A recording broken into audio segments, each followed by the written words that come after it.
Hoje iremos falar sobre a Trindade Divina. É uma aula muito interessante que fala sobre um dos pontos fundamentais da nossa fé, que é a Trindade Divina. Portanto, oremos ao Senhor. Senhor Deus, nosso Pai, neste momento, mais uma vez, rendemos a Ti, através dessa oração. Pai amado, que o Senhor venha abençoar grandemente todos que estão participando dessa aula, e também os que irão participar. Pai amado, que o Senhor venha também estar abençoando os irmãos que, porventura, não poderão entrar nessa noite.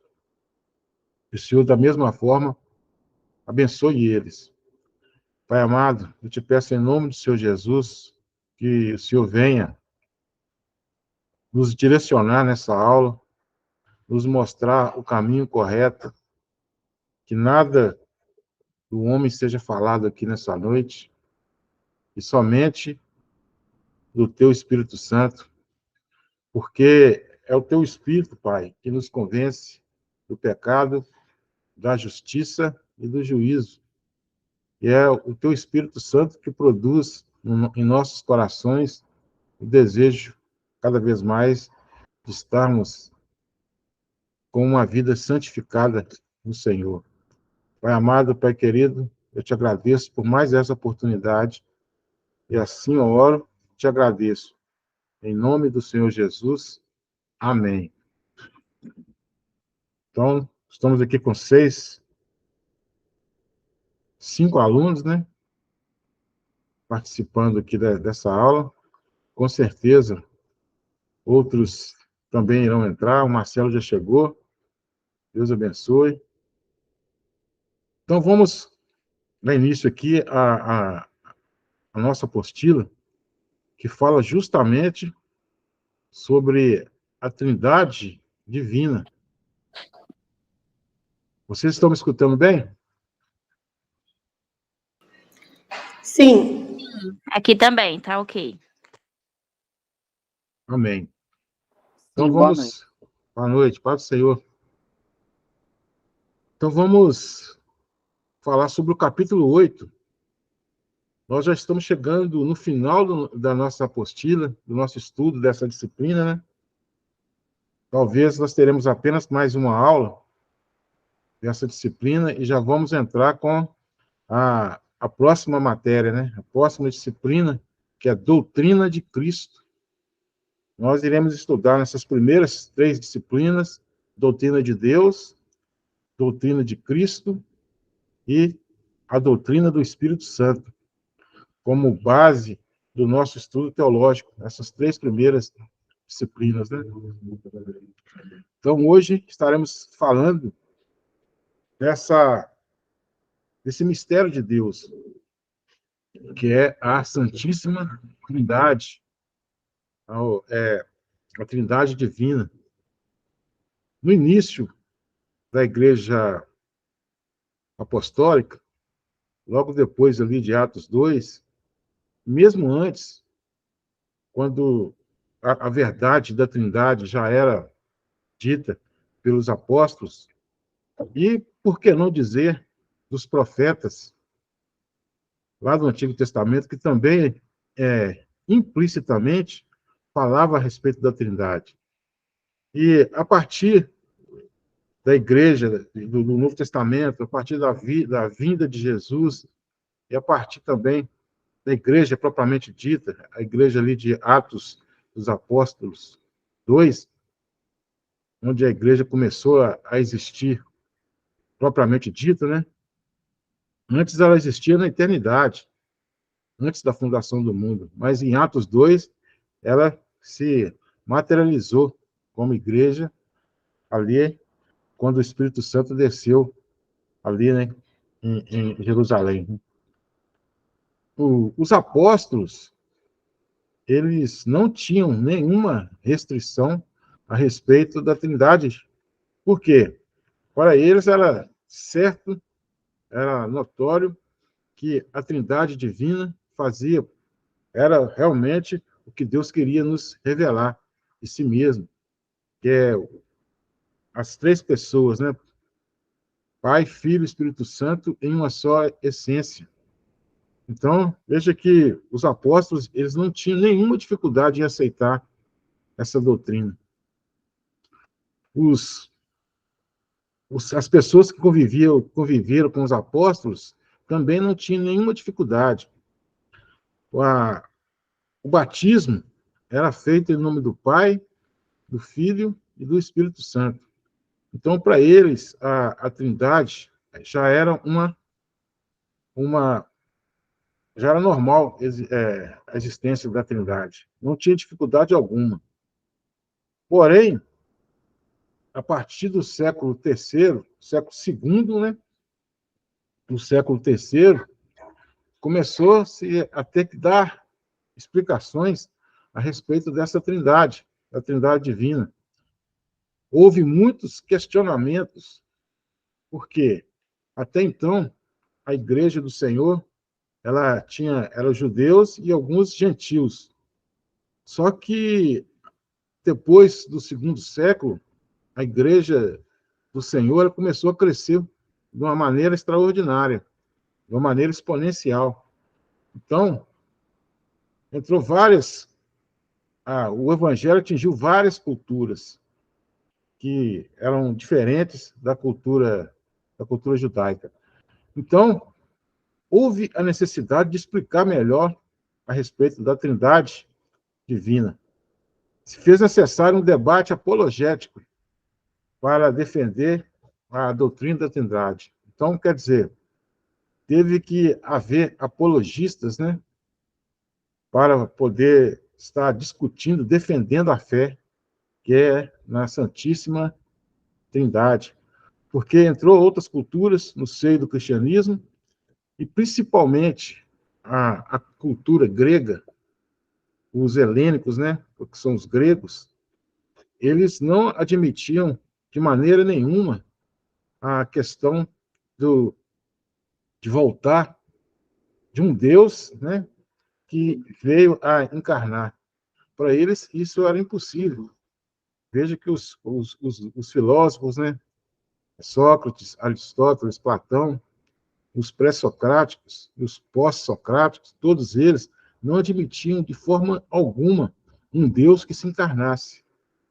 Porque na concepção dos gregos, a matéria era má, o espírito era bom. Então, como que seria um Deus que encarnasse? Estaria estaria se contrariando toda a doutrina dos gregos. Um Deus que se fizesse carne, né? Então, para eles era impossível isso. Tanto que, para os gregos, principalmente os gnósticos, o Deus que criou o mundo não era o Deus soberano, esse que nós cultuamos.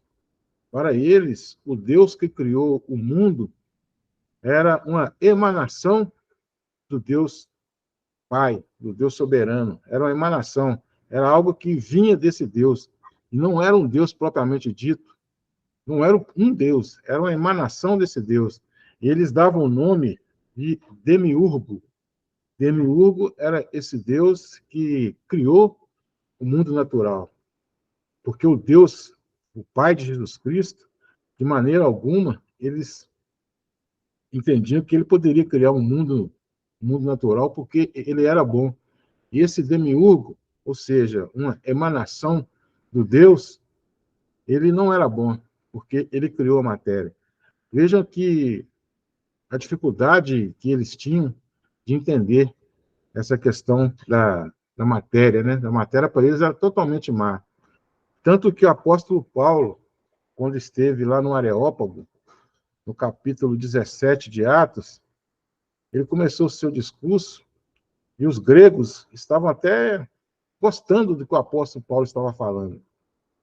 Mas quando o apóstolo ele falou da ressurreição, que é o espírito voltar ao corpo humano, aí eles simplesmente deixaram o apóstolo Paulo falando sozinho, e saíram zombando do apóstolo Paulo, por causa dessa situação. Eles não entendiam que o espírito e corpo poderiam se juntar novamente. E lá os filósofos que estavam juntamente lá com Paulo, que são os epicureus e os estoicos, eles simplesmente zombaram do apóstolo. Então, houve muitos questionamentos a respeito dessa trindade divina. E, principalmente, o que era mais atacado era a pessoa de Jesus.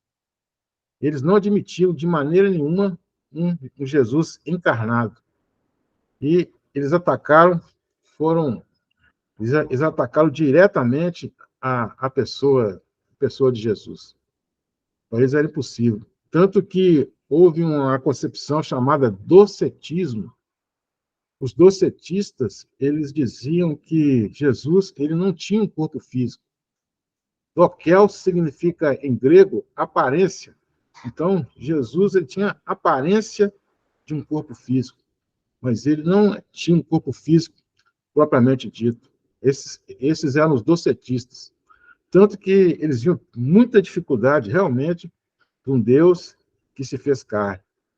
E essa questão de um Deus que se fez carne é um dos pontos fundamentais da nossa fé, da fé protestante, porque nós entendemos que Jesus é o Verbo de Deus, é o Verbo que se fez carne e habitou entre nós. Então, essa era a dificuldade dessa doutrina da Trindade, logo após o primeiro século. Aqui nós temos uma citação do professor Aguinaldo Hélio de Souza a respeito dessa questão.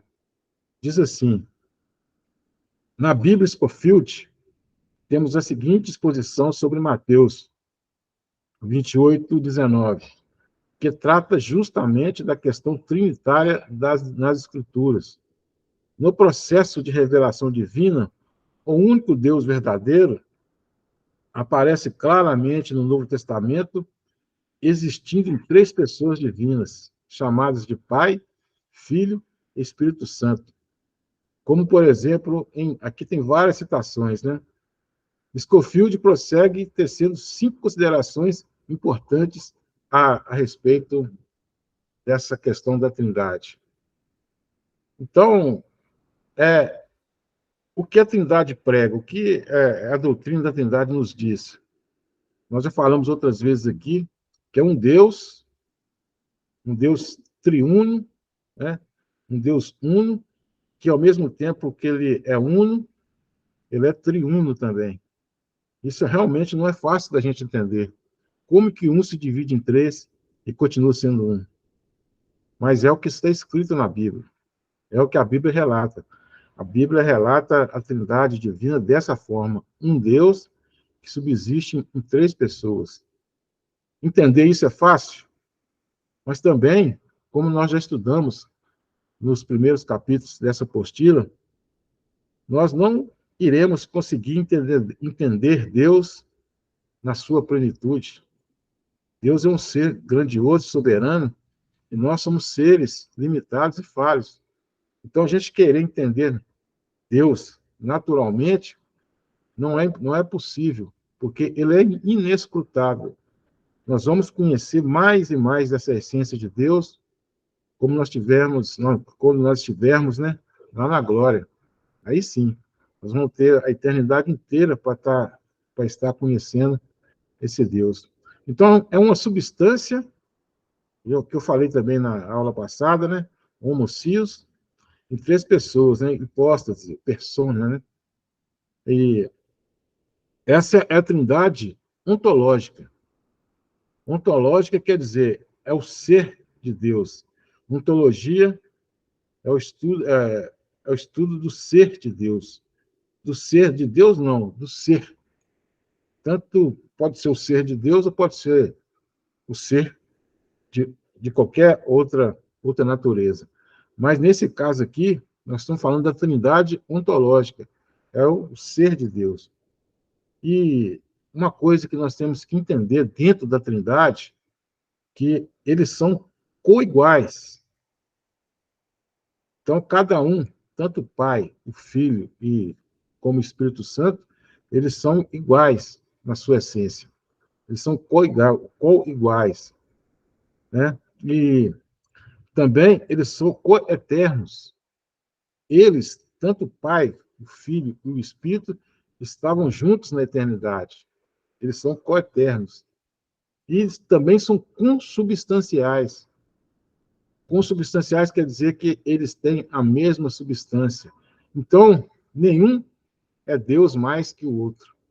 Eles são Deus na mesma capacidade.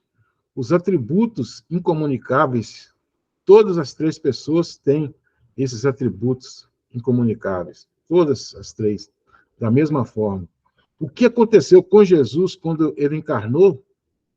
Aconteceu que Jesus, ele é Deus, 100% Deus, que vestiu uma capa da humanidade. Ele também era 100% homem. E nesse período que Jesus esteve aqui na Terra, encarnado, com essa capa de humanidade, ele deixou de lado alguns atributos que era dele mesmo. Ele passou a ter fome, coisa que no mundo espiritual, como espírito, como trindade, nenhum membro da trindade ele não tinha. Ele passou a ter sede, porque ele revestiu-se da capa da humanidade. E nesse período, sim, ele passou a não ter as mesmas características do Deus Pai e do Deus Espírito por causa dessa encarnação. Mas ele não deixou de ser Deus. Tanto que lá em, lá em, lá em Efésios, não, lá em Filipenses, capítulo 2, diz o seguinte: mesmo sendo Deus, ele não teve como usurpação ser igual a Deus, se tornando semelhante a homens, tomando a forma de servo e sendo obediente até a morte e morte de cruz. Então, nesse período, ele se fez maldito em nosso lugar, porque a palavra de Deus disse que maldito é aquele que for pregado no madeiro. Lá em Deuteronômio diz essa expressão, maldito é aquele que for pregado no madeiro. Então, Jesus, na sua encarnação, ele atingiu o estágio maior da sua humilhação, porque ele era Deus, se fez homem, e também ele se fez servo de todos, ele se fez semelhante a homens, e foi obediente até a morte, e morte de cruz. Então, veja que com o estado de humilhação, que é um dos estados que nós vamos estudar quando nós estivermos falando sobre a matéria de cristologia. Então, o que nós temos que entender aqui é que eles, Pai, Filho e Espírito Santo, na sua forma ontológica, eles têm o mesmo poder, eles têm a mesma substância, eles são coiguais, coeternos e consubstancial. E os mesmos atributos eles também têm. Aqui nós já falamos na aula passada dos atributos, né, de Deus. Aqui tem também um atributo da eternidade, onisciência, onipresença, onipotência, imutabilidade e unidade. Então, as três pessoas, eles são iguais na sua trindade ontológica. Vamos falar um pouco aqui da Santíssima Trindade. Ela já aparecia no Antigo Testamento. Se você perceber realmente, se você entrar nas entrelinhas dos escritos do Antigo Testamento, você vai perceber que aparecia ali a Trindade Divina.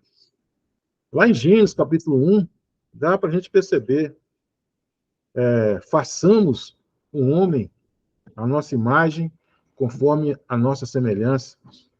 Veja que Deus já falava ali, façamos. Então, tinha mais pessoas com ele ali, naquele momento. Não era somente um Deus. Deus não estava falando ali para anjos. Deus estava falando com pessoas que eram também criadores, que estavam participando da criação de todas as coisas. Então, veja que interessante. Ali, já em Gênesis, já tem essa questão da, da, da Trindade, de uma forma bem implícita, bem escondida, digamos assim, ali, porque não era desejo de Deus revelar a sua questão trinitária para o povo que estava renascendo, o povo que estava sendo feito ali, que era o povo de Israel, porque iria mexer muito com a cabeça deles. Por quê? Os povos que viviam ao redor de Israel eram povos extremamente politeístas. E se naquele momento Deus revelasse a Trindade, poderia o povo de Israel não entender plenamente o que iria significar a Trindade. E também pelo fato de que a revelação de Deus ela é uma revelação progressiva. Deus não revelou toda a sua revelação ali nos primeiros capítulos da Bíblia, nos primeiros livros. Ele passou a se revelar através de toda a Escritura, uma revelação que nós podemos dizer progressiva. E já lá no Novo Testamento, a doutrina da Trindade ela passou a ser desenvolvida de uma maneira mais clara. Lá no Novo Testamento, sim, já não tinha mais aquele apego da questão de um único Deus e indivisível. Não é melhor, Deus é indivisível, Deus é único. Mas não tinha aquele apego, tanto que o povo de Israel estava envolto ali, aquele povo já não estava envolto tanto assim na questão do politeísmo. Então, poderia ser, o povo estava mais maduro e poderia ser desenvolvida essa questão da trindade divina ali. E o ensino passou a ser feito, passou a ser mais explícito com o advento da segunda pessoa, quando Jesus Cristo ele veio ao mundo. Ele veio ao mundo num nascimento virginal. Uma das diferenças que Jesus ele tinha dos outros homens, né? É que além dele ser Deus, igual, coeterno, consubstancial ao Pai, ele também teve um nascimento virginal. Que vem a ser isso? Ele não teve a participação de um pai humano. Ele teve a participação de um pai espiritual, que é o Espírito Santo, que veio e cobriu Maria, e ela achou-se grávida do menino, do Jesus, né? Que era, então, o menino Deus, né? O menino Jesus, esteve grávida ali, e sem a participação de um pai terreno. E ela ainda era virgem. Então, o nascimento de Jesus foi um nascimento virginal. Essa é uma das dissemelhanças que Jesus tem com os outros seres humanos. A outra dissemelhança, que é, que é nítida e notória, que todos os outros seres humanos que pisaram a terra, eles cometeram pecados. Todos. Não há nenhum justo sequer. Todos pecaram e destituídos estão da glória de Deus. Menos Jesus. Jesus, sim, ele era sem pecados. Ele foi provado em todas as áreas da vida dele. Porém, ele não cometeu pecado. Então, essa é a outra de semelhança. E foi amplamente assinado com várias passagens que claramente apontava Deus Pai, Deus Filho e Deus Espírito. E a forma batismal que eu tinha citado antes foi uma delas. Eu vou ler aqui para vocês essa questão da fórmula batismal. Portanto, vão e façam discípulos de todas as nações, batizando-os em nome do Pai, do Filho e do Espírito Santo, ensinando-os a obedecer a tudo o que lhes ordenei. E eu estarei para sempre com vocês até o fim dos tempos. Então, aqui está provado, né, fixado aqui, que havia o Pai, o Filho e o Espírito Santo. Agora nós vamos falar aqui de uma outra forma da Trindade, que é claro que esses conceitos eles foram desenvolvidos ao longo do tempo. Na Bíblia não falava que a respeito da Trindade ontológica ou Trindade econômica. A Bíblia não falava assim claramente. A Bíblia falava dos conceitos, né, que essa Trindade estava envolvidas, né? Mas não falava em econômico, ontológico, para isso eles não tinham esse conhecimento. Esses conhecimentos, esses conceitos foram desenvolvidos posteriormente. Então, é o seguinte, a Trindade econômica, o que vem a ser Trindade econômica? Já falamos da Trindade ontológica, que é o ser de Deus, que eles são iguais em todas as coisas. E agora a Trindade econômica, o que vem a ser isso? A Trindade econômica ela está relacionada com a salvação da humanidade. Está dividido trabalhos que são determinados pelo Pai, pelo Filho e pelo Espírito Santo. São funções que esses três eles fazem para que nós possamos obter a salvação. É a economia da Trindade, a Trindade econômica. Certa vez, eu estava gravando alguns vídeos para o YouTube, aí eu falei a respeito da economia de Deus, porque tem coisas que nós não temos a capacidade de entender. E isso é economia de Deus. Aí eu ficava pensando, né? Eu fiz os vídeos e nenhum irmão da igreja me perguntava nada. Nenhum irmão. Nenhum irmão da igreja se interessava por saber o que seria essa trindade econômica, ou essa trindade ontológica. Não tinha interesse. Quem estava com interesse em saber o que era um testemunho de Jeová e um mórmon. Eles entraram no YouTube e me confrontaram a respeito dessa questão da economia, da trindade econômica. Eu fui explicar para eles o que era a trindade econômica. A trindade econômica são funções que Deus faz para que nós possamos ser salvos. Cada um tem uma função específica e, ao mesmo tempo, uma função geral da salvação. O que é a trindade ontológica? É a trindade que diz a respeito do ser de Deus, que eles são iguais, eles têm a mesma substância. Mas a trindade é um conceito, o testemunho de Jeová falando comigo.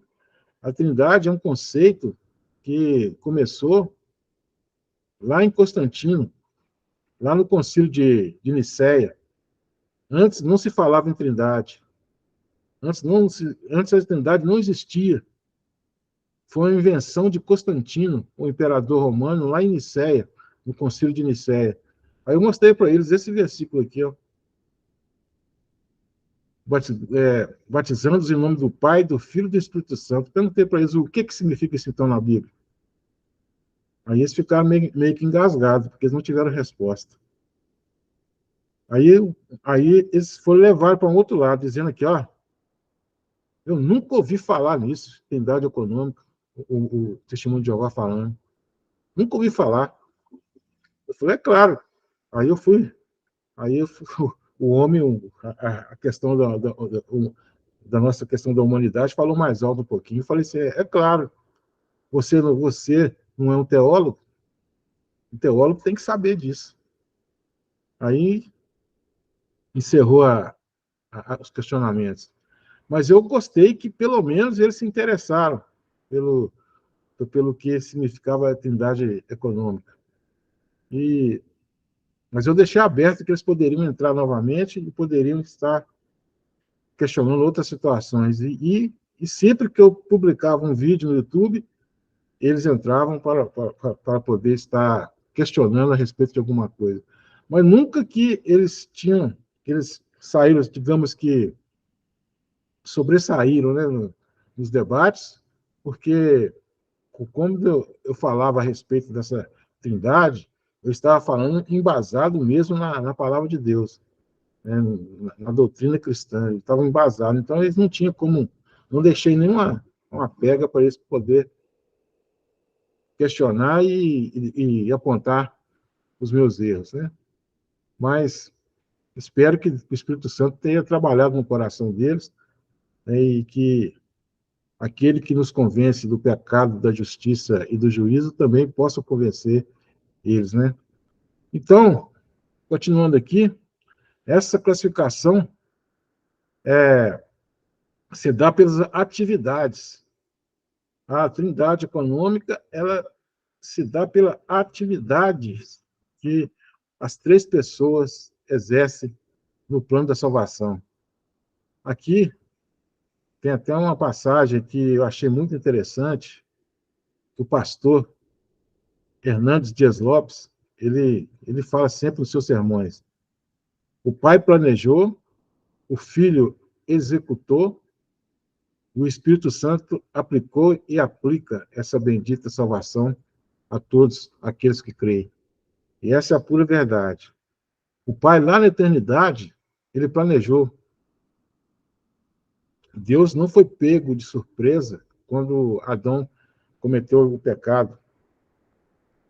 Deus não foi pego de surpresa. O plano da salvação não foi um plano B. Não foi um plano que Deus fez às pressas porque o homem pecou. Não, já antes da fundação do tempo, Deus já tinha preparado tudo, porque ele é onisciente. Ele sabe de todas as coisas. Então, Deus já preparou antes da fundação do tempo. E o Filho executou. Por que eu digo que o Filho executou? Porque na plenitude dos tempos, no que é chamado Kairos de Deus, não sei se eu falei para vocês, Kairos significa o tempo de Deus. Jesus, ele veio no Kairos de Deus. A outra palavra para tempo é Cronos, que vem desse mesmo, da palavra grega, né? Cronos, tanto as duas, tanto Kairos como Cronos, são palavras gregas. Só que o Kairos de Deus é o tempo de Deus. E o Cronos é o tempo humano, é esse tempo que nós vivemos, esse tempo cronológico, né? Então, a palavra cronômetro, a palavra cronologia, vem de Cronos, que é o tempo que é medido na esfera humana, né? O Cronos. Então, Jesus ele veio no Kairos de Deus, ele veio no tempo de Deus para salvar todo aquele que crê. Lá em Gálatas 4:4 fala que Jesus veio na plenitude do tempo. Não tinha uma época melhor para Jesus vir do que na época que ele veio, na plenitude dos tempos, onde que vários fatores contribuíram para que Jesus viesse e o evangelho crescesse de uma forma grandiosa. Então, Deus preparou tudo. E antes da fundação do mundo, antes da fundação dos tempos, Deus preparou. E Jesus, segunda pessoa da Trindade, ele veio e executou. E executou de uma forma extraordinária, de uma forma magnífica, porque a morte de Jesus na cruz, ele venceu o pecado, ele venceu o mundo, e ele venceu os principados e as potestades. Então, Jesus teve uma vitória acachapante sobre esses três sistemas, né? Ou dois sistemas e a pessoa de Satanás, né? Que é o, que é o, que é o principados e as potestades simbolizam, né? Então, Jesus ele veio na plenitude dos tempos. E a morte dele foi uma morte vicária Vicária é uma palavra latina que significa substituto, né? Então, vicária, Jesus veio para ter uma morte vicária, ou seja, uma morte substitutiva. Quem era para estar morrendo ali naquela cruz não era Jesus, porque ele não tinha pecado. Quem era para estar morrendo somos nós, todos nós, ali naquela cruz, porque nós somos pecadores. Nós somos contumaz pecadores. Então Jesus ele veio para pagar o preço em nosso lugar. Ele veio para morrer em nosso lugar. Na plenitude dos tempos, no Kairós de Deus, Jesus veio e pagou a nossa dívida para com o Pai. E Efésios 5:1 diz que nós temos paz com Deus, justificados, pois, em Jesus Cristo. Portanto, temos paz com Deus. Nós temos paz com Deus por causa da morte substitutiva, da morte vicária de Jesus ali na cruz. E Romanos 8 diz que nenhuma condenação há para aqueles que estão em Cristo Jesus, que andam segundo o Espírito e não segundo a carne. Então, nenhuma dívida nós temos mais. Só que nós ainda estamos sobre a influência do pecado, porque nós temos um conceito na teologia que chama o já e ainda não. Deus, ele já nos perdoou de todos os pecados, Jesus na cruz já venceu os pecados, porém nós estamos aqui ainda. Então nós podemos absorver um pouco da glória de Deus, do benefício da morte de Jesus Cristo ali na cruz, no momento atual. Depois, iremos desfrutar de uma maneira definitiva quando nós estivermos lá na glória. Então, nós já estamos perdoados, mas ainda não. Nós estamos sendo perdoados e vamos ser totalmente perdoados lá na glória. Esse é um conceito importante que nós temos que entender na teologia, que é esse conceito do já e do ainda não. Então,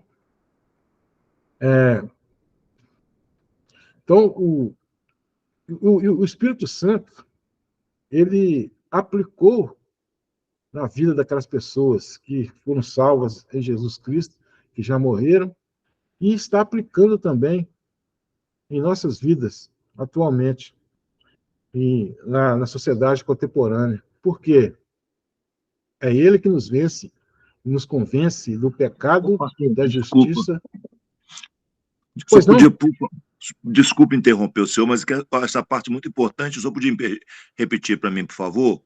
Que nós já estamos sendo perdoados, já fomos perdoados, seremos perdoados. Só desculpe interromper o senhor. Tá, é o seguinte, nós já fomos perdoados. Jesus Cristo, quando ele morreu na cruz, ele venceu o pecado. E Jesus, ele ressuscitou, então nós temos a garantia, o penhor, que nós também iremos ressuscitar um dia. Então nós já fomos perdoados dos nossos pecados, ali na cruz do Calvário. Só que nós estamos ainda no mundo. Nós estamos vivendo. Nesse mundo que nós estamos aqui, nós estamos num processo de santificação. Nós somos santificados de glória em glória. E o pecado ainda está presente. Porque se o pecado não estivesse presente, nenhum de nós pecaríamos mais. Jesus não venceu o pecado lá na cruz? E nós ainda não somos pecadores? Esse é o conceito bíblico que fala que nós podemos tirar essa passagem do já e do ainda não. Porque nós somos perdoados dos nossos pecados. Porém, nós estamos ainda sendo perdoados dos nossos pecados. E iremos ser perdoados completamente lá na glória. É o perdão definitivo, quando o pecado será para sempre tirado do nosso meio. E nós não teremos condição de... Nós estaremos lá na glória livre da presença do pecado. Nós não andamos mais no pecado. Porém, nós ainda estamos sob o poder do pecado, porque nós ainda somos pecadores.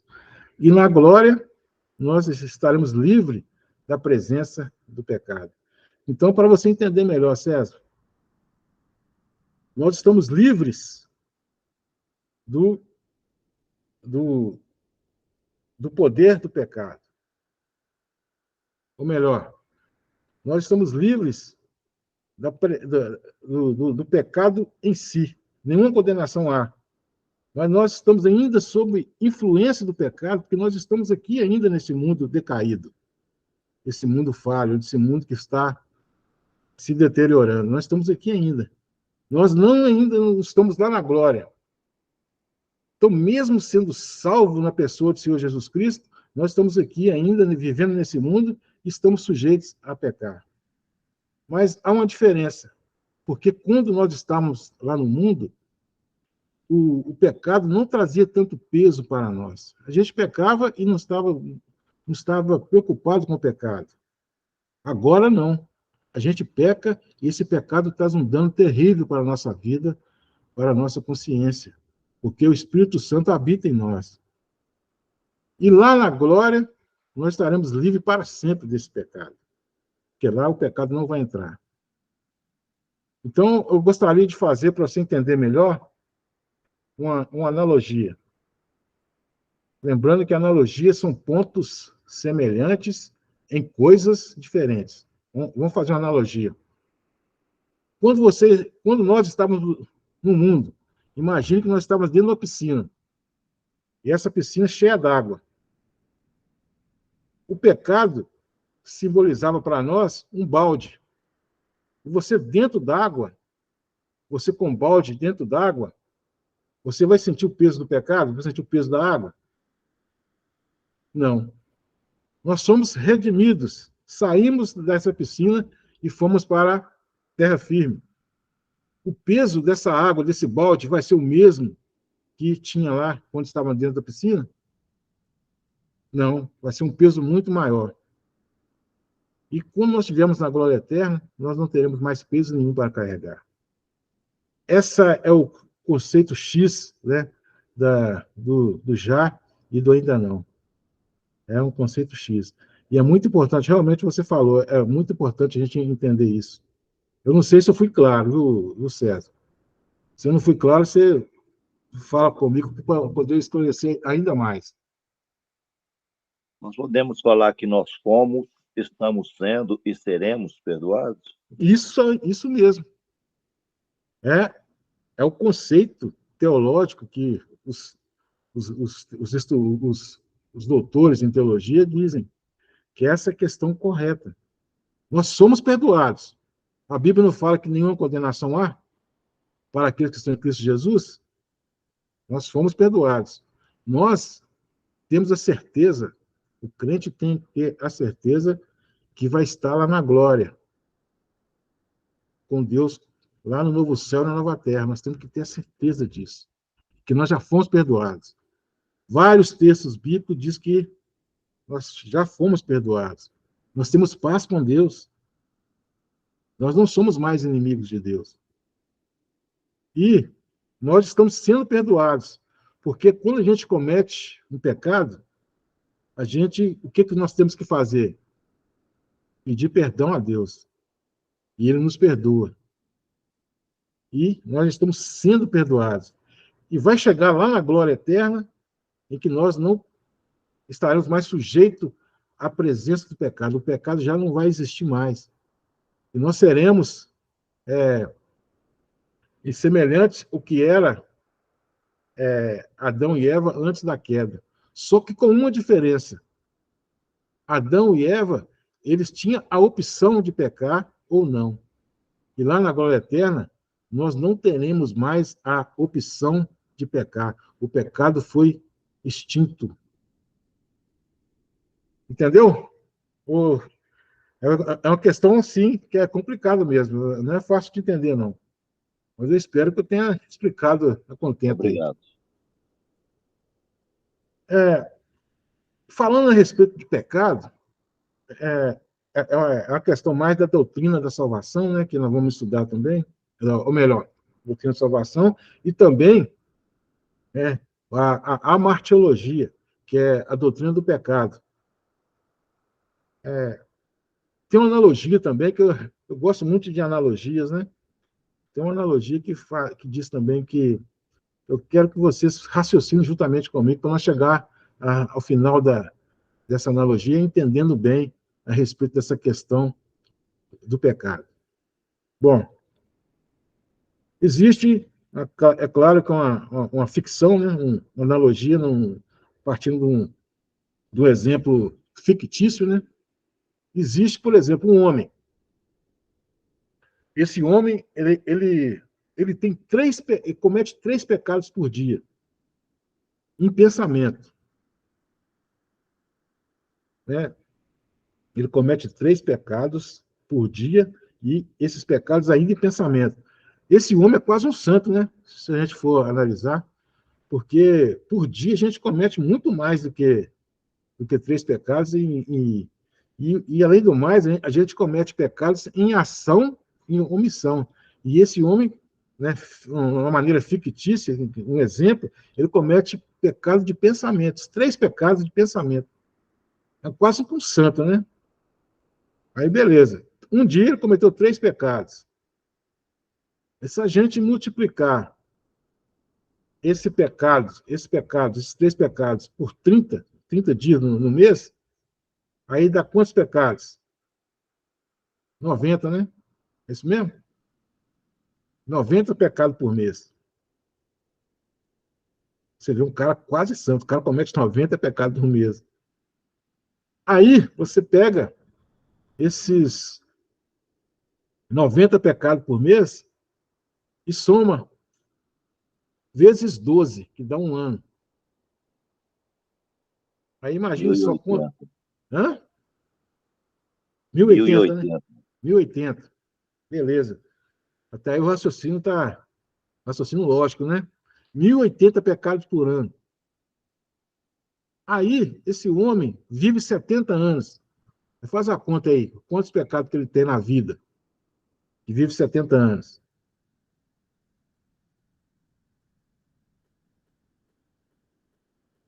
Dá beirando quase 72 mil pecados, né? Por aí, né? Vou esperar alguém falar assim, mais ou menos quanto que deu, para a gente chegar aí no raciocínio. 75 mil pecados. 75 mil pecados, né? Um homem que viveu 70 anos. E veja bem, irmãos, que a gente comete muito mais do que 3 pecados. Pode jogar para frente aí um caminhão de pecados aí. Mas esse homem cometeu 75 mil pecados, né? Para entrar no reino de Deus, não pode ter nenhum pecado. Aí o que a gente nos leva a crer? A graça divina. A graça de Deus. Porque se nós dependermos de nossas forças, nós estaremos perdidos. Nós dependemos única e exclusivamente da graça de Deus. Jesus, lá no dia do julgamento, ele vai chegar. Pastor Luiz Alberto, deixa eu ver aqui. Esse aqui está perdoado. Eu derramei meu sangue por ele. Pastor Angélica, essa aqui está perdoada. Eu derramei meu sangue por ela. Não vão chegar lá com um determinado número de pecados, mas está perdoado, porque eu derramei meu sangue por ela. César, aqui, ó, está perdoado, porque eu derramei meu sangue por ele. Aí chega um fulano de tal lá, esse aí, eu não derramei meu sangue por ele. Vai lá, o lago de fogo e enxofre, onde que o fogo nunca apaga e o bicho nunca morre. Então, amados irmãos, essa analogia é para nos ensinar que nós dependemos inteiramente da graça de Deus. Tem gente que quer ser salvo pelas suas próprias forças e não vai conseguir. A salvação é em Jesus, é pela graça. Pela graça sois salvos mediante a fé. Isso não vem de vós, é dom de Deus, e nem por obras para que ninguém se glorie. Efésios 2:8. Então, essa questão do pecado é muito interessante, porque nós somos salvos única e exclusivamente pela graça. Graça O conceito de graça é o conceito de favor imerecido. Não que nós somos bons, que nós merecíamos essa salvação. Não, porque, na verdade, o que nós merecíamos mesmo é a condenação, porque nós somos pecadores. Mas a graça, ela nos atingiu através do Senhor, nosso Senhor e Salvador, Jesus Cristo. Deu para entender? Pois não.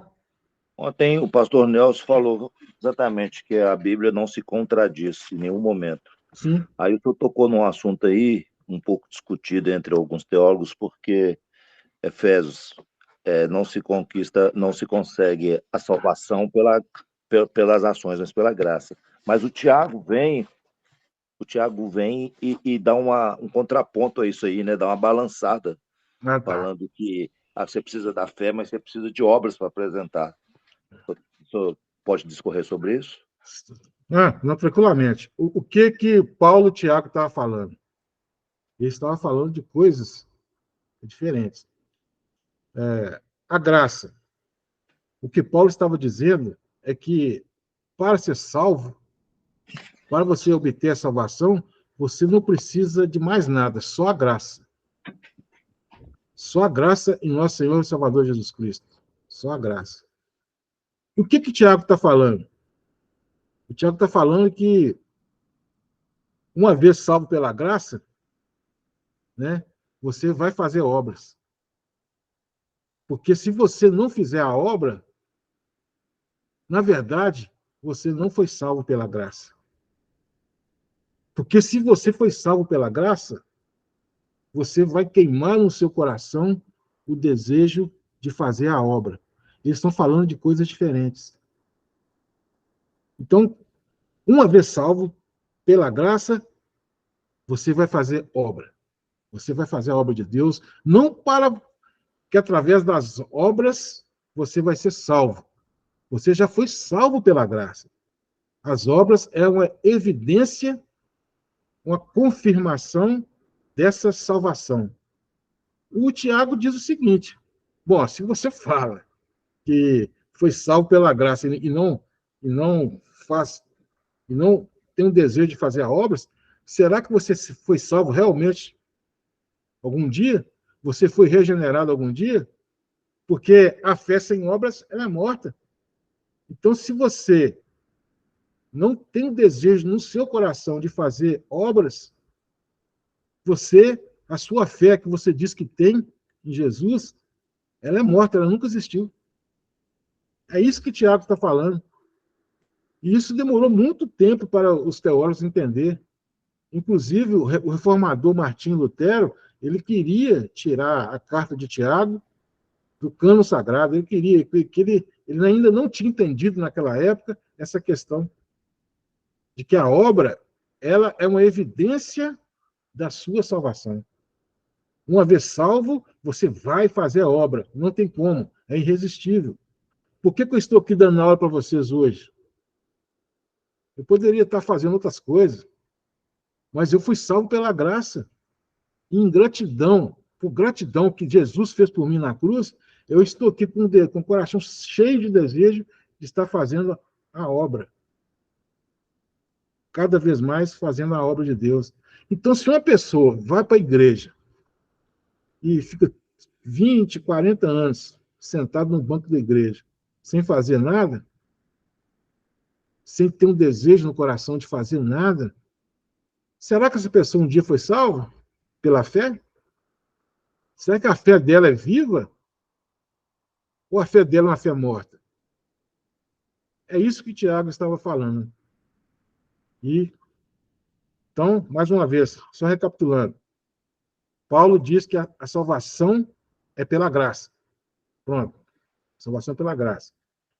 E Tiago fala que as obras, se você não fizer as obras, aquela fé que você diz que foi salvo pela graça, ela nunca existiu. Ela é morta. Entendeu aí, César? Claramente. Quando a gente entende isso aqui, irmãos, a gente vê que a necessidade de nós estamos fazendo as obras. A única religião a única cosmovisão, vamos falar religião, vamos falar cosmovisão de salvação pela graça é o cristianismo. É a nossa. É a única cosmovisão. Todas as outras cosmovisões, ou seja, as outras religiões, elas atribuem que a salvação é o ser humano salvando a si próprio. Somente o cristianismo prega que um Deus veio ao nosso encontro para nos salvar. Somente o cristianismo. Todas as outras, o budismo, o hinduísmo, o taoísmo, o shintoísmo, o sikhismo, o islamismo, todos eles apregoam que a salvação é pela obra, o ser humano que vai se salvar. Inclusive no hinduísmo e no budismo, e também no jainismo, eles apregoam que a salvação ela é feita através de um ciclo de reencarnação e morte. Você vai morrendo e reencarnando, até chegar a um estado que eles chamam de nirvana, até chegar ao nirvana. Aí o nirvana põe fim a esse ciclo de reencarnação e morte. Né? O nirvana põe fim a esse ciclo de reencarnação e morte. E a pessoa, ela está livre, está salva, né? E esse ciclo de reencarnação e morte para os hinduístas, para os budistas e para os jainistas, inclusive, nós podemos dizer que quase todas as religiões têm esse conceito. Esse conceito de renascimento e morte é o chamado de samsara. E quando a pessoa fica livre do samsara, ela entra no nirvana. No nirvana está livre consegue sair desse aspiral de morte e reencarnação. Então, somente o cristianismo é um Deus que veio e nos salvou através do sacrifício, através da morte vicária, a morte substitutiva. Só isso. Só o cristianismo. Inclusive, a própria Igreja Católica, ela também tem um entendimento que a salvação é pela graça, eles entendem que a salvação é pela graça, os católicos apostólicos romanos, mas também ele entende que, juntamente com a graça, a salvação é pelas obras. E essa salvação pelas obras é dada através dos sacramentos. Nós temos duas ordenanças, né? Alguns entendem que a ceia e o batismo são ordenanças. Outras igrejas protestantes falam que é sacramento. Mas a Igreja Batista ela entende que é ordenança, que é o batismo e a ceia. E a Igreja Católica tem mais 5 sacramentos, que é a missa, que é a extrema-unção, que é a... Fugiu aqui a memória agora. A missa, a extrema-unção, as penitências, né? E o casamento, né? É um sacramento também para eles. E a salvação, ela se obtém a confissão auricular, que é você chegar para o padre lá e confessar os seus pecados, são esses sacramentos, né? E esses sacramentos que dá para eles, né, a salvação. Então, para os católicos, a salvação é pela graça, juntamente com a obra, com as obras. Nós não entendemos que a salvação é pela graça, somente pela graça, e as obras é uma evidência que nós somos salvos. Amém? É muita coisa, né, irmão? Pastor Eliette, a paz. Paz, Eliette. Boa noite. Sobre esse salvo pela graça, eu tenho uma sensação, acho que é uma coisa pessoal minha, mesmo esforçando para estar fazendo a obra, eu tenho uma sensação que sempre estou em débito ainda, achando assim que eu faço ainda pouco, deveria estar fazendo mais. O que acontece com uma pessoa, como o senhor citou, uma pessoa que fica 10, 20, 30, 40 anos e ela não não está desviada, ela vai à igreja, está ali tudo, mas ela não ativa, ela fica inerte, ela não participa, não faz nada. O que falta para essa pessoa? Seria um encontro, uma conversão? O que faria? O que Ó, faltaria nessa pessoa para estar nós, dessa forma? ó, nós não temos, por exemplo, eu não tenho condição de avaliar,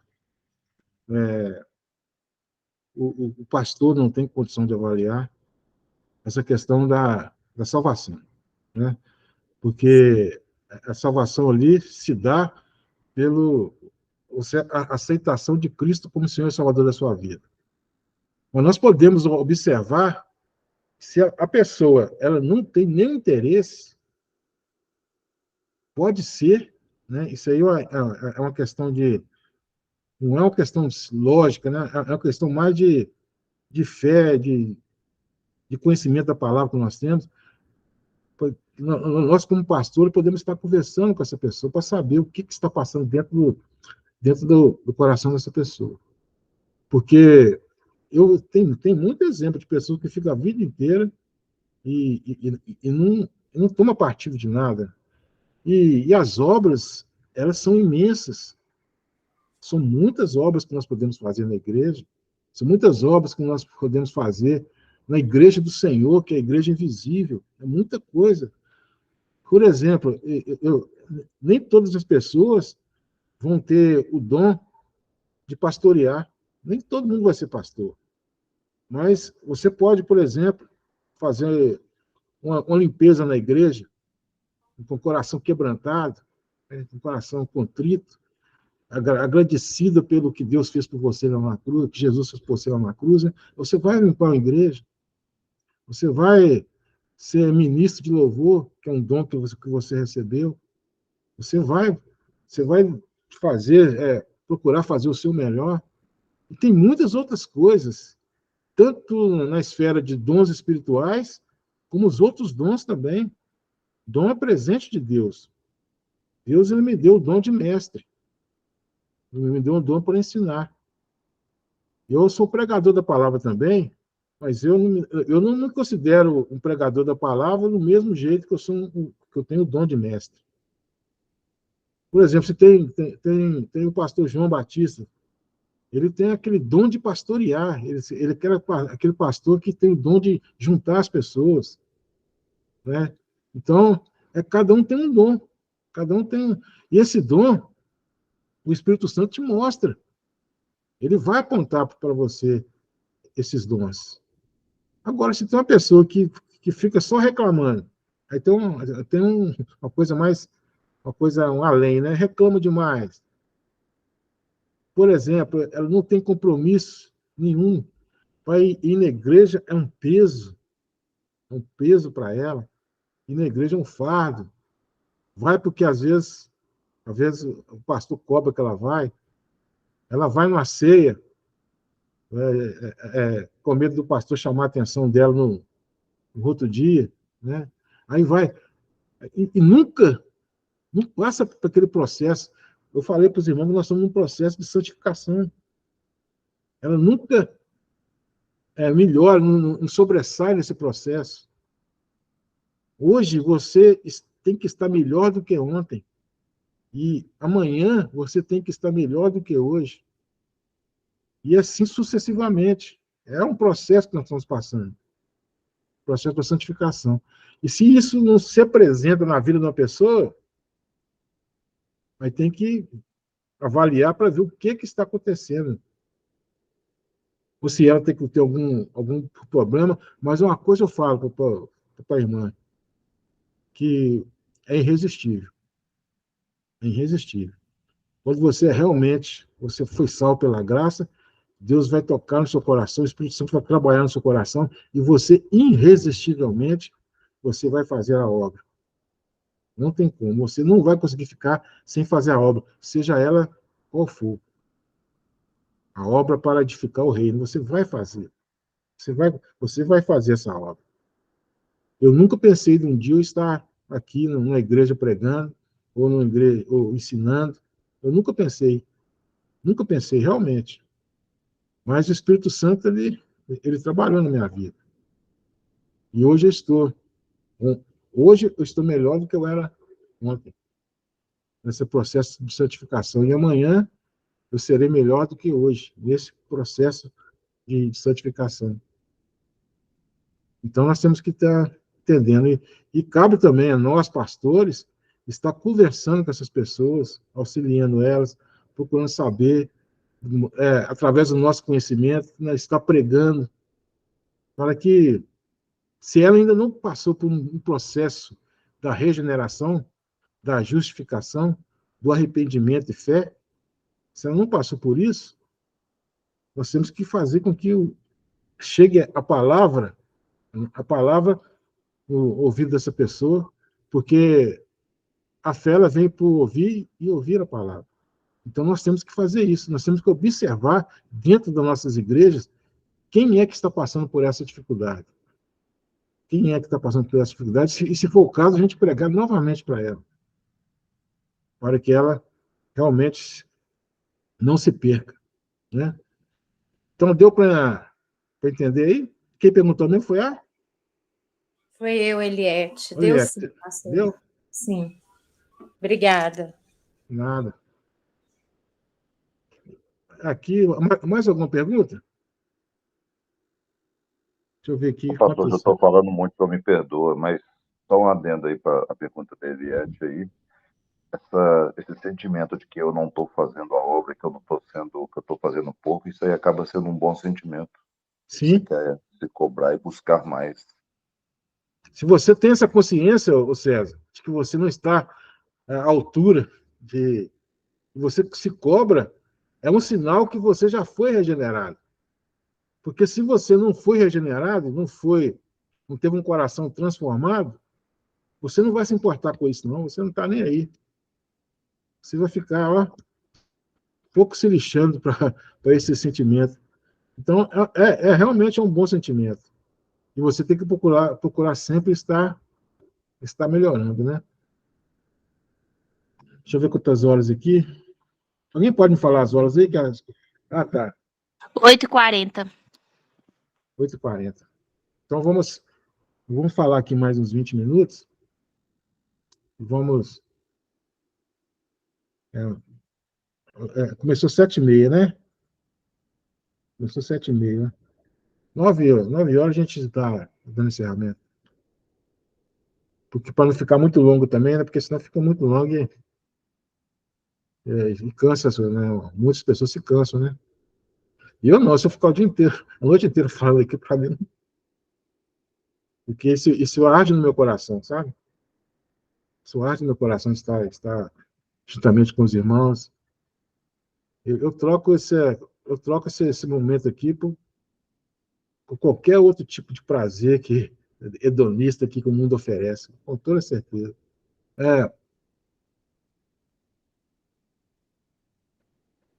As pessoas da Santíssima Trindade são harmoniosamente interligadas. Suas ações agindo de forma perfeita e eficaz. Aqui voltando um pouco a respeito da economia de Deus, né, da Trindade econômica.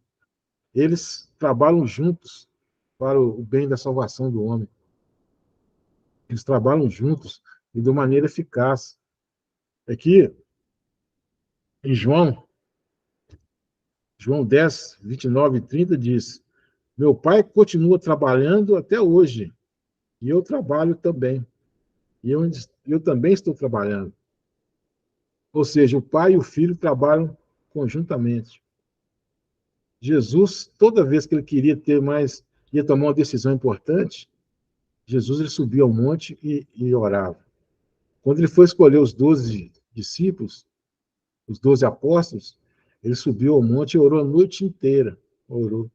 Ele precisava disso, mas em sua obediência e harmonia, ele estava interligado ao Pai e interligado ao Espírito. Ele orou a noite inteirinha e chegou no outro dia lá e ele escolheu seus 12 discípulos, que foi um feito importantíssimo, né? Porque nós estamos fundamentados como igreja, na doutrina dos apóstolos. Então, era realmente um momento muito especial, essa questão da escolha dos 12 apóstolos. E interessante também que, se for olhar, a personalidade de cada apóstolo, ela era diferente uma da outra, e não tinha nenhum bonzinho, não. Todos eles eram pecadores. Então, você vê como que Deus age, né? E Jesus também afirmou: meu Pai as deu para mim, é maior do que todos. Ninguém pode arrancar da mão de meu Pai, eu e o Pai somos um. Veja que afirmação extraordinária de Jesus. Ele afirma que ele e o Pai é um. É a Trindade, uma só essência. E aqui é duas pessoas, mas é uma só essência. Eu e o Pai somos um. Se o Pai deu ele as suas ovelhas, deu a Jesus as ovelhas, e ninguém pode arrancar da mão do meu Pai. Então ninguém também pode arrancar as ovelhas da mão de Jesus, porque Jesus e o Pai somos um na sua essência. Se a gente não entender aqui que está falando aqui de uma trindade divina, não sei como que a gente vai fazer. Está claro aqui que é uma trindade. No caso aqui, está falando de Deus e Jesus. Mas o Espírito Santo também participa dessa mesma comunhão, né? Aqui, ó, no atual momento da nossa existência, no plano terrestre, né, é impossível que entendamos, né, o mistério da Trindade. É muito difícil a gente entender nesse plano aqui, porque estamos falando de um Deus infinito, sendo nós finitos. Aí, voltando lá no primeiro capítulo, a inescrutabilidade de Deus. Mesmo assim, podemos aprender o que Deus nos revelou de si. Revelação especial. Revelação especial é a revelação da salvação. E não devemos negligenciar a autorrevelação de Deus para nós. E temos que aprofundar o conhecimento dessa revelação. Então, nós temos cada vez mais estar aprofundando no conhecimento dessa bendita revelação de Deus, que é a revelação especial de Deus. Parece que foi o César, né, que me perguntou na aula passada, a respeito dessas revelações que tem atualmente, né, quando a pessoa revela, né, a respeito da vida da outra pessoa, que Deus está te falando isso, tá. Eu não lembro se eu falei para o César que era duas coisas diferentes. Essa revelação especial aqui, da Bíblia Sagrada, ela é suficiente para nos mostrar o caminho da salvação. Né? Ela é suficiente para isso, para nos mostrar o caminho da salvação. Aqui, essa revelação especial de Deus, que o ponto culminante foi em Jesus, é a revelação especial da salvação. Essa outra revelação que tem nos dias atuais é uma questão mais de experiências com Deus. E experiências com Deus, eu, por exemplo, e a maioria dos pastores, nós não podemos dizer que avaliar a experiência, né? Nós não temos a experiência de Deus, a experiência que a pessoa tem com Deus é uma questão voltada para ela. E eu acredito, sim, que Deus age no nosso meio, atualmente, e usa pessoas para nos abençoar através da sua revelação, da sua profecia, né? Eu acredito, sim. Mas não se trata da revelação especial de Deus. A revelação especial de Deus é questão salvífica, né? Por dizer assim. Aqui tem uma citação do Aguinaldo Hélio de Souza que diz o seguinte: a Trindade de Deus é reconhecidamente um grande mistério, algo totalmente além da possibilidade de uma explicação completa. Não podemos nos resguardar do erro, nos apegando finalmente a fatos da revelação divina, Quanto ao seu ser ou essência, Deus é um. Quanto à sua personalidade, Deus é três. Não devemos dividir a essência, nem confundir as pessoas. Apesar de seu mistério, de seu mistério, a doutrina divina da Trindade sempre provou ser rica em valores espirituais e práticos. Então, é um mistério realmente. Nós não podemos dividir a essência e nem confundir as pessoas.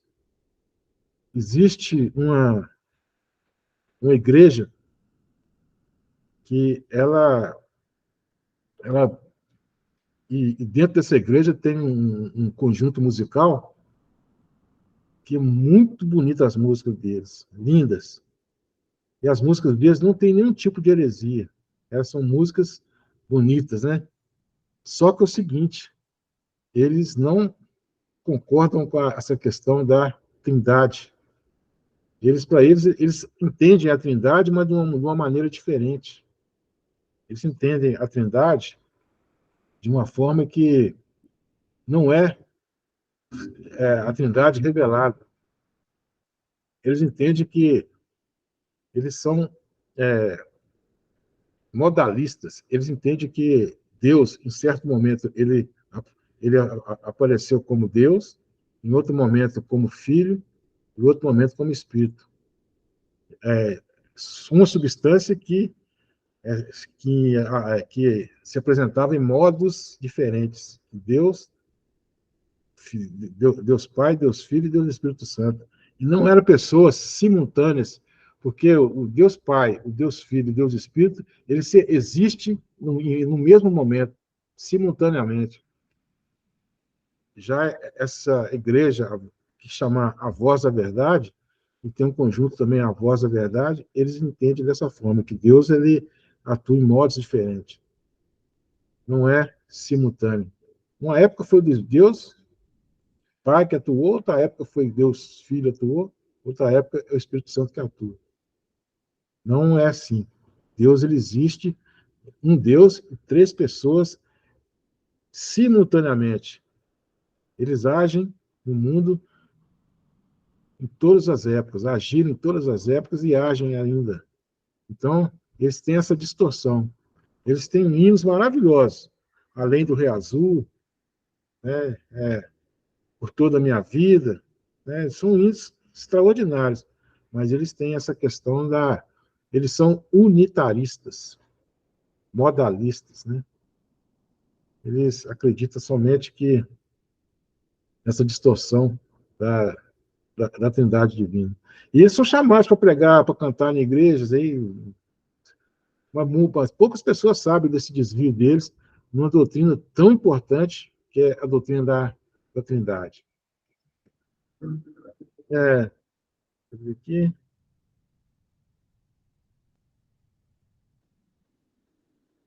Vamos começar, então. Aliás, essa controvérsia aqui, irmãos, ela é muito longa, então acho que é bom que a gente comece uma aula e termine falando todas as coisas, né? Para não ficar dividindo aqui, porque de uma semana para outra a gente deixa de falar muita coisa interessante, né, a respeito essa doutrina aqui é a doutrina ariana. O Ario, ele dizia que Jesus era uma criação, mesmo que uma criação especial, né? Mesmo que uma criação em um estágio maior do que todas as outras, mas eles disse que Jesus era uma criação de Deus. Que Jesus não era eterno como o Pai. Que Jesus não era coigual, coeterno, consubstancial ao Pai. Então, essa é a controvérsia ariana. Nós vamos estudar na próxima aula. E na próxima aula também, a gente já termina essa apostila. E na aula que eu for dar aí, na última aula que for presencial, eu já vou levar para aqueles que pedirem, né, a apostila de doutrina de Cristo. Nós vamos estudar a segunda pessoa da Trindade. Então, vamos deixar aqui essa controvérsia ariana para a próxima aula e a gente coloca um fim nesse estudo nosso sobre a doutrina de Deus. Então, vamos dar um espaço aí para os irmãos estarem fazendo algumas perguntas, né? Porque essa matéria de hoje aí, ela levanta alguns questionamentos. Seria interessante a gente estar respondendo aí na medida do possível, né? Nós estamos com 11 alunos, graças a Deus. Na verdade, pastor, eu tô cheio de dúvidas. Pois não. Aí, o que eu vou fazer? Eu vou dar mais uma estudada, vou pesquisar algumas coisas, e aí, se for o caso, se eu não conseguir compreender, eu formulo as perguntas melhor para o senhor. Pode ser? Tá, mas fala uma pergunta principal, uma dúvida principal que você tem, que você acha que você tem. Talvez seja a dúvida dos outros também. Então, são muitas, tá? Mas uma é assim, ó. Até fala aqui num parágrafo aqui que Deus é um só e não três deuses. Mas quando Jesus ele veio à Terra, ele consultava Deus. E quando ele foi, né? Quando ele foi para viver ao lado do Pai, o Espírito Santo é que fica aqui conosco. Então, assim, eu não consegui ainda compreender essa união, né? Esse um só, sendo que são três, entendeu? Eu acho que eu prefiro formular ainda melhor as perguntas, porque tá bem assim, bem confuso. Mas outro dia que você descobriu isso aí, você me fala. Eu também não sei. Isso é um mistério. Pois é, então, por isso que eu prefiro, assim, dar mais uma pesquisa, mais uma aprofundada, na verdade, que o senhor explicou muito bem, né, assim, eu falo que a forma do senhor, a didática do senhor passar para a gente é bem clara, né, é muito fácil de compreender. Então, eu acho que a dúvida não é pelo que o senhor falou, mas sim pelo entendimento que eu tive, entendeu? Porque no caso aí, realmente um mistério essa questão da Trindade. Um Deus, o Deus, quando fala um Deus, ele é uno, ele é uma substância. E essa substância, ela se divide em três pessoas. Isso, para nós que somos finitos, infalíveis, né? É difícil a gente entender mesmo. Isso é muito complicado. Mas nós temos que agir pela fé. Nós temos que entender pela fé. E há muitas outras questões na Bíblia que nós temos que agir pela fé, porque naturalmente a gente não consegue entender por causa da inescrutabilidade de Deus. Deus é um ser que ele é grandioso demais, ele é infinito, ele é soberano, ele é tudo. E nós somos falhos. Então a nossa mente não tem condições de absorver todo o conhecimento a respeito de Deus. É por isso que no primeiro capítulo eu falei da inescrutabilidade de Deus. Essa resposta que você vai ler a apostila, você vai pesquisar, você vai fazer, e você não vai encontrar uma resposta lógica para isso. Não vai ter. Não vai ter, por quê?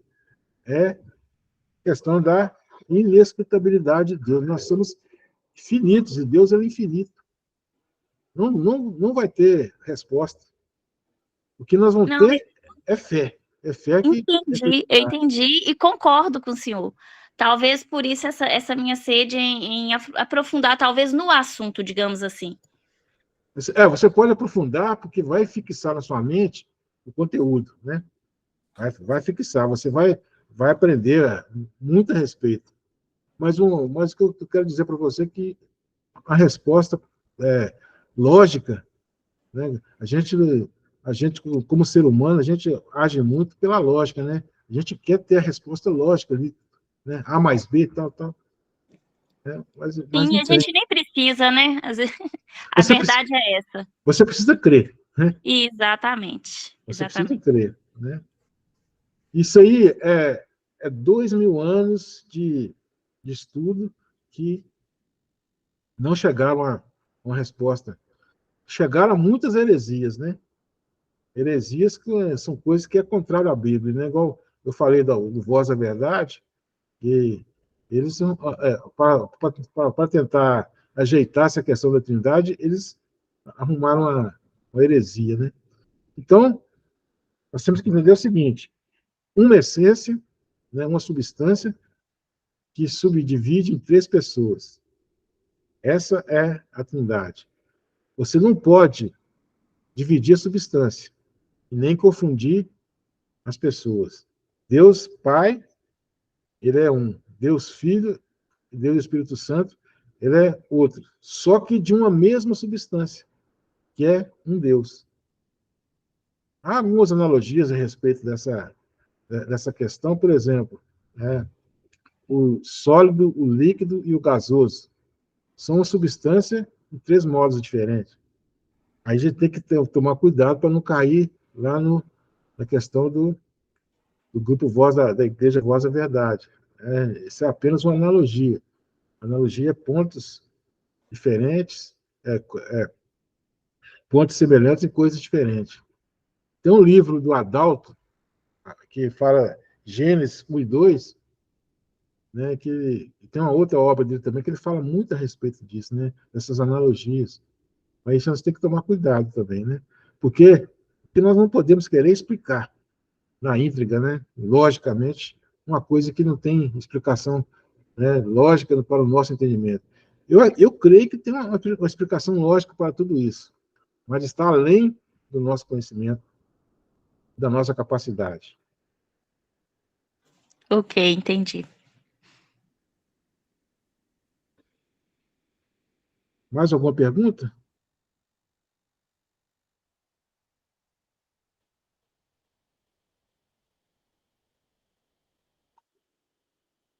Só lembrando também que essa aula está sendo gravada, né? Para quem quiser ver depois.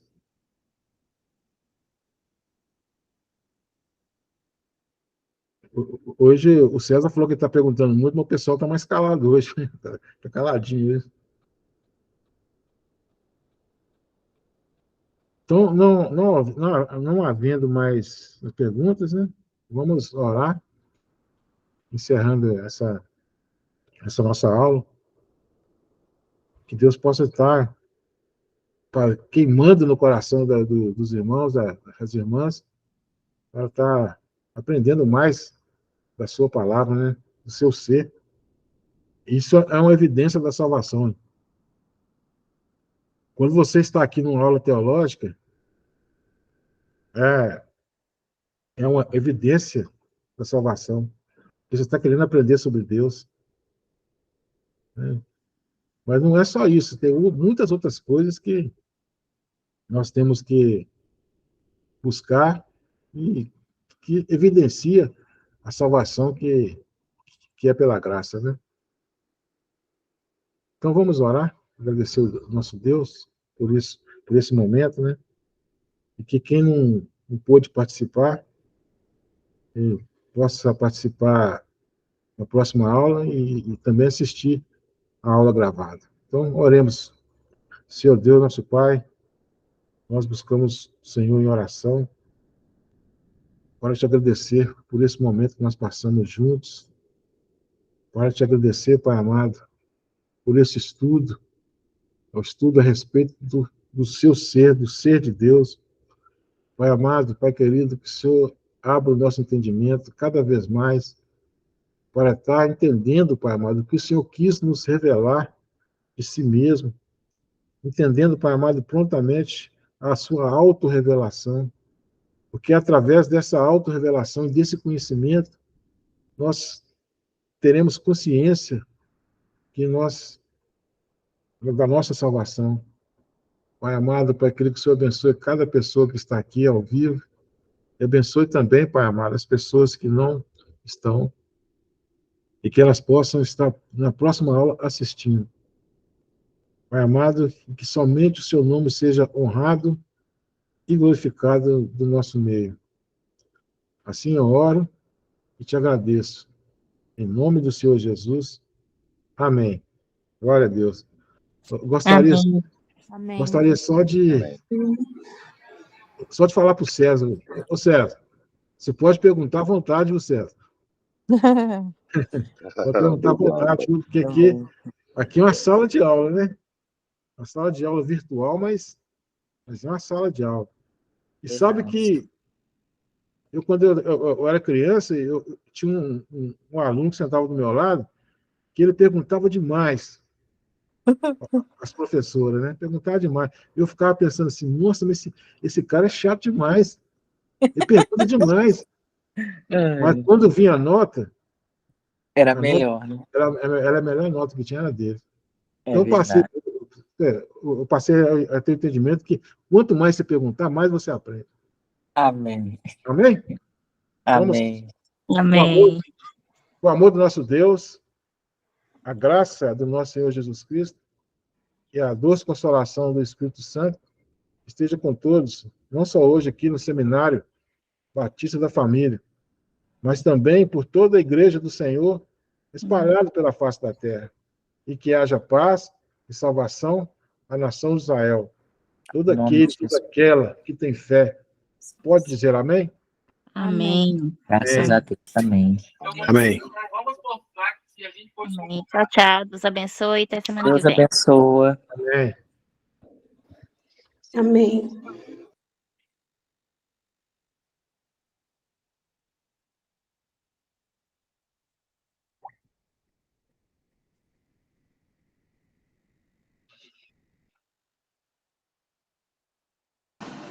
Amém.